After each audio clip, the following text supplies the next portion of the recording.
The studio lights burned bright, but the heat that night didn't come from the lamps, it came from the clash unfolding on live TV. Donald Trump leaned back in his chair, flashing his usual smirk, but his words betrayed something else: hesitation. He had just stumbled, mid-sentence, trying to explain his vision for American strength, and what came out instead was an unfiltered moment of frailty. The silence that followed was deafening. Viewers at home could feel it, the audience in the studio sensed it, and that's when Denzel Washington, sitting just a few feet away, leaned forward, his voice like a blade cutting through the tension. "Your weakness just slipped out," he declared, his eyes locked on Trump. The crowd gasped, some even applauding, because they knew Denzel wasn't just talking about that slip of the tongue, he was pointing to something much deeper. Trump's record. His cracks in leadership. His unraveling under pressure. The camera zoomed in on Trump's face as his smirk faltered, his jaw tightening. Denzel didn't let up, continuing, "For years, you've been trying to project strength, but strength isn't yelling the loudest in the room. Strength is honesty. Strength is responsibility. And right now, all America just saw is fear." Gasps turned into thunderous claps, the sound echoing across the studio. Trump shuffled in his seat, caught between firing back and trying to regain control. But the truth was out, and the room knew it. Trump finally leaned forward, his voice strained but defiant. "Weakness? You think what you saw was weakness? I built towers, I ran the country, I fought every battle they threw at me. That's not weakness, that's winning." He pounded the desk with his fist, trying to shake the moment off, but the crack in his armor was already visible. Denzel didn't blink. He kept his calm, his tone steady but sharp, as if he was dissecting Trump's every word in real time. "You built towers with other people's sweat," Denzel shot back. "You ran the country like a casino table, and you fought battles only to serve yourself. That's not strength, Mr. Trump, that's self-preservation. America just saw it, raw and unfiltered, when you lost your grip mid-sentence. You can't hide it anymore." The audience erupted again, not with laughs this time, but with murmurs of agreement, a wave of energy building as Trump's face reddened. The former president leaned into the microphone, his voice rising, "You don't know what you're talking about. Nobody's stronger than me, nobody's tougher." But the more he insisted, the more the words rang hollow. Denzel tilted his head, letting the silence stretch, then delivered the blow. "Strong men don't need to remind the world how strong they are. Their actions prove it. And tonight, yours just proved the opposite." The crowd gasped, then cheered louder than before, as if they'd just witnessed a mask being ripped away. Cameras zoomed in again, Trump's lips pressed tight, his eyes darting. Denzel had flipped the entire room against him with a single truth: weakness had been exposed. The moderator tried to restore order, but the studio was already electrified. The energy wasn't just coming from Denzel's words, it was the way the audience reacted to Trump's unraveling. Every denial, every shout, every exaggerated hand gesture only dug him deeper. Denzel, meanwhile, leaned back in his chair, calm as stone, his voice slicing through the chaos. "Look around, Donald," he said, gesturing to the audience. "They don't buy the act anymore. You can scream 'strongest ever' until your throat gives out, but tonight, live, in front of America, you showed us the truth." And it terrified them. Not because you're strong, but because you're slipping. Trump's hands trembled slightly as he gripped the desk. The cameras caught it, the close-ups replayed on the giant screens behind them. Gasps filled the room. Denzel didn't let up. "This isn't about towers or rallies," he continued, voice steady but carrying a weight that pinned the audience to every word. "It's about trust. And trust dies the second a leader can't hold himself together. The people are watching you crumble, Donald, and you can't spin your way out of this one." Trump shot up from his chair, pointing a finger at Denzel. "You're an actor. That's all you are, acting. This is theater." His voice cracked, betraying the very weakness he tried to bury. Denzel slowly stood, closing the distance with a presence that silenced even the hecklers in the crowd. "No, Donald," he said, locking eyes with him. "This is reality. And reality doesn't care about your branding." Tonight, America saw the man behind the slogan. And it wasn't a lion. It was a wounded, desperate man begging to be believed. The crowd erupted in thunderous applause, the kind that made the studio shake. Trump froze, cornered by the truth laid bare under the bright lights. The studio lights bore down on Trump as if exposing every crack in his armor.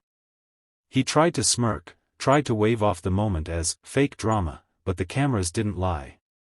Sweat glistened on his forehead, his eyes darted toward the audience, searching for applause that never came. Instead, he was met with silence so heavy it pressed into the room like a weight. Denzel leaned forward, his voice low but commanding, every syllable landing like a hammer. "You built your empire on fear and deception, Donald. But fear doesn't hold when the mask slips. Tonight, millions saw what happens when the strongman act collapses. You're not invincible, you're fragile. And that fragility is dangerous for a nation." The crowd murmured, some nodding, others whispering, but no one looked convinced by Trump's stiff, defensive grin.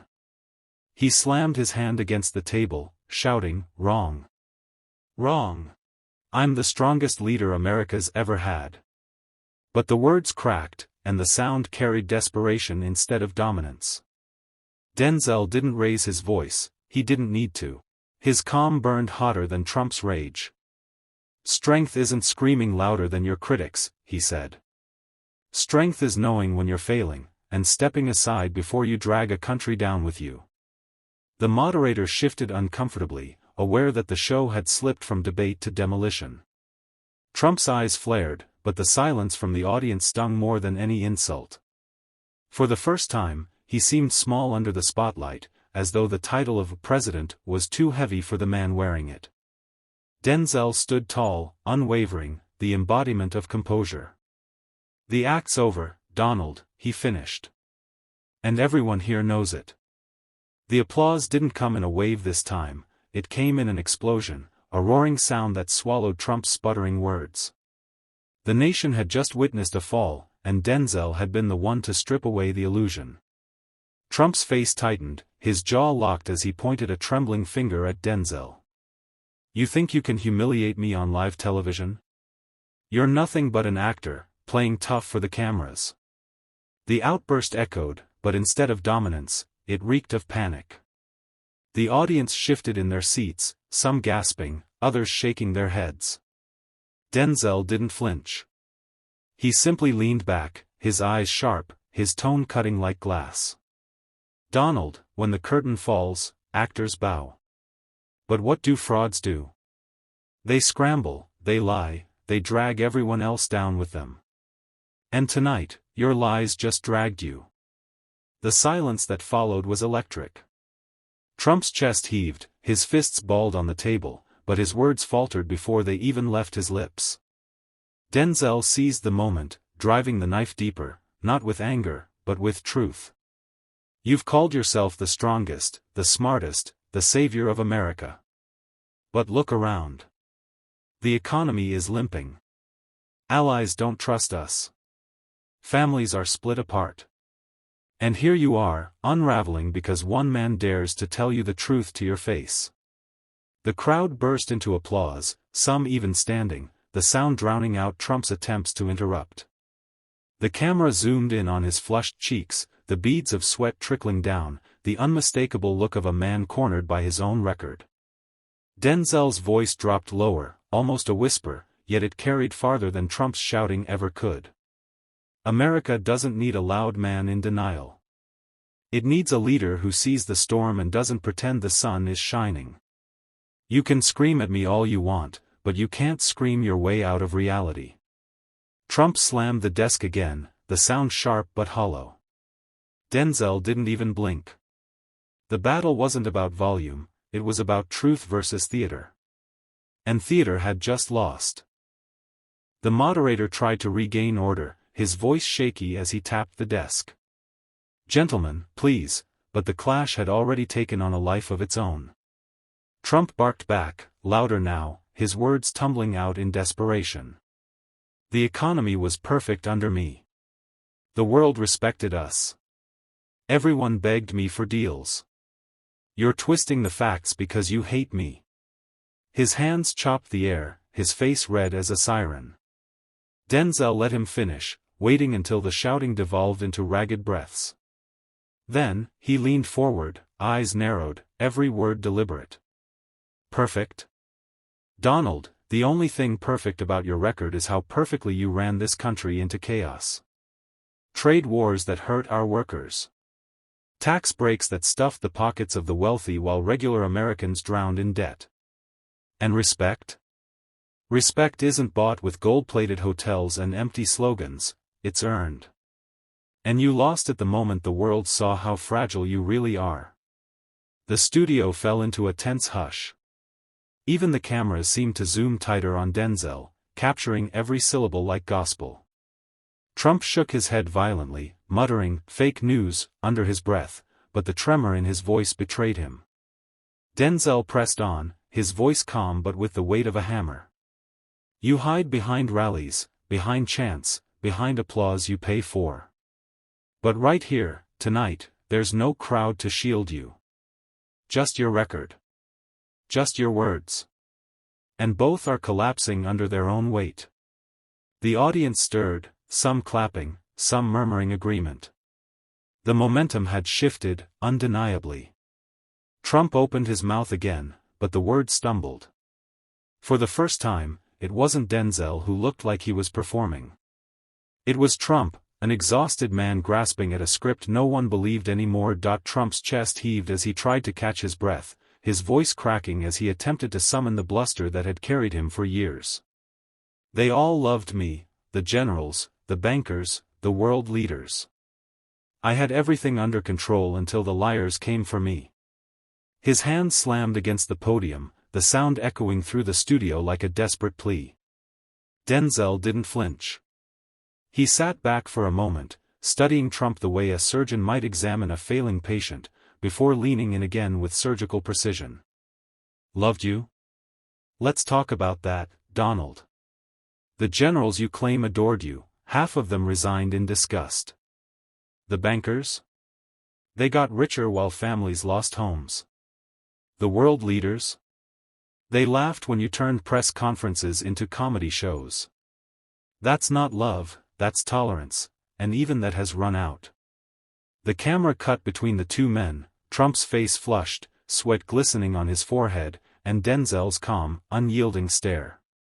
The contrast couldn't have been sharper, one man clinging to a collapsing narrative, the other wielding facts like a blade.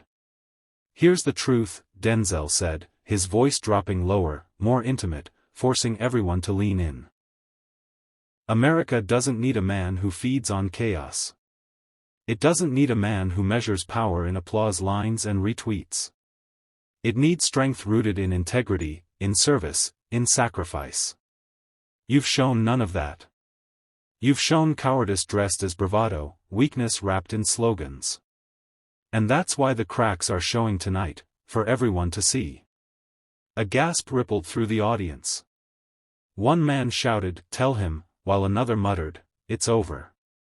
Even the moderator seemed frozen, unsure if he should step in or let history unfold on its own. Trump raised a trembling finger at Denzel, his voice quivering, You don't know strength." But the crowd already knew who looked stronger. The lights above the stage seemed hotter now, as if the entire studio itself was sweating with tension. Trump leaned on the podium, his voice strained, "I rebuilt this nation's pride. I made America respected again." His words stumbled, desperate, as though he was trying to convince himself more than anyone else. Denzel straightened in his chair, calm but unrelenting. He pointed a steady hand toward Trump, not with anger, but with clarity. Respected? Donald, respect doesn't come from bullying allies or cozying up to dictators. Respect isn't bankrupt casinos, broken promises, and cheap slogans painted red, white, and blue. Respect is earned when you lift others, not yourself. You failed that test every single time. The audience buzzed, their murmurs rising like a tide. Some leaned forward with wide eyes, others shook their heads, whispering, "He's finished." The camera zoomed in, capturing every twitch in Trump's jaw, every bead of sweat rolling down his temple. Denzel didn't stop. He pushed harder, his voice tightening with righteous fire. "You've built an empire on sand. Lies, half-truths, scams, you can't hide it anymore.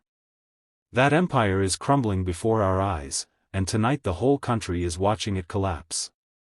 And do you know why it's collapsing, Donald? Because deep down, weakness always exposes itself. And tonight, you just let it slip." Trump's lips trembled as he tried to interrupt, but the crowd's reaction drowned him out. Applause burst from one corner of the studio, followed by gasps, then shouts of agreement. The moderator raised his hand for silence but couldn't contain the eruption. The camera cut back to Denzel. He didn't smile, he didn't gloat, he simply stared at Trump with the quiet, steady weight of a man who had spoken the truth and left no room to escape. The studio was no longer Trump's stage, it was Denzel's battlefield. Trump slammed his hand down on the podium, the sharp thud echoing through the studio like a gavel in a courtroom. His face flushed crimson, his voice cracking as he barked, "You think you can lecture me, Denzel? I've sat across from kings and generals. I've run an empire, I've been president. You're just an actor, nothing more." The words hung in the air, sharp but hollow, like a blade swung without aim. The audience erupted, not with cheers, but with gasps and mocking laughter.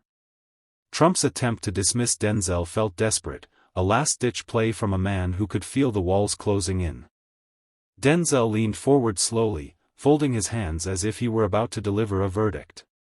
His voice came out low, steady, and cutting. "Donald, you just made my point. You confuse power with respect, wealth with worth, and fame with leadership. But here's the truth, being an actor means I study human behavior. And what I see standing before me is a man unraveling, a man so terrified of being forgotten that he lashes out at anyone who dares to hold up a mirror." The moderator tried to interject, but the roar of the crowd drowned him out.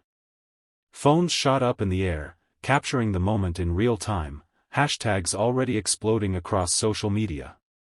Hashtag Trump meltdown blinked on screens within seconds. Denzel's words grew sharper, building like a storm. "You didn't build an empire, you conned one. You didn't lead a nation, you divided it. And the saddest part? You still think the role of president was about you. It was never about you. It was about the people. And the people can see through you now, clearer than ever." Trump's jaw clenched, his eyes darting across the audience as if searching for rescue. But there was no rescue, only silence, broken by the rising chant from the crowd, "Truth! Truth! Truth!" Denzel leaned back, his gaze unshaken, and for the first time all night, Trump looked small. The studio had become a battlefield of truth versus bluster. The lights above cast harsh shadows on Trump's face, making every twitch, every bead of sweat, impossible to hide. He gripped the podium tighter, his knuckles whitening, but the tremor in his voice betrayed him. "This is all lies, it's all lies," he shouted, the words tumbling out without weight. Denzel didn't move at first. He let the silence hang, let Trump's panic echo across the hall. Then, with measured calm, he stood, his figure tall and unshaken against the chaos. He raised a hand, not to point, not to accuse, but to steady the crowd, and when he spoke, his voice carried like a verdict. "Donald, history won't remember the excuses. It won't remember the tweets or the tantrums. It will remember the wreckage, the businesses you left in ruins, the allies you abandoned, the country you divided. And tonight, it will remember this, a man exposed on live television, not by rumor, not by opinion, but by his own unraveling." The audience erupted, but this time it wasn't just noise, it was thunder. Applause, cheers, and chants crashed together, rattling the cameras and shaking the walls. Hashtags exploded online, hashtag Denzel exposes Trump, hashtag truth wins, hashtag Trump collapse. The world was watching, and the tide had shifted. Trump, for once, had no comeback. His mouth opened, then closed again, his face frozen somewhere between rage and disbelief. His empire of bravado had cracked, and the cracks were spreading fast. Denzel stepped closer, his eyes locked on Trump's. The final words cut through the chaos like steel. Power built on lies rots. And tonight, everyone saw the rot for what it is. The moderator called for order, but the moment had already been sealed. This wasn't just a debate, or a clash of personalities, it was a turning point. The camera zoomed out, capturing the image that would define the night, Denzel standing firm, the crowd on its feet, and Trump shrinking under the weight of truth. The broadcast ended, but the echo of that night would ripple far beyond the studio. It was no longer about a single clash, it was about the end of a myth and the rise of an undeniable truth. This debate wasn't just a clash between two men, it was the moment when truth crushed lies. Denzel's words weren't only aimed at Trump, but served as a warning to all of America. A nation's honor does not rot under the shadow of false power. Tonight, millions saw it, the truth always finds its way into the light.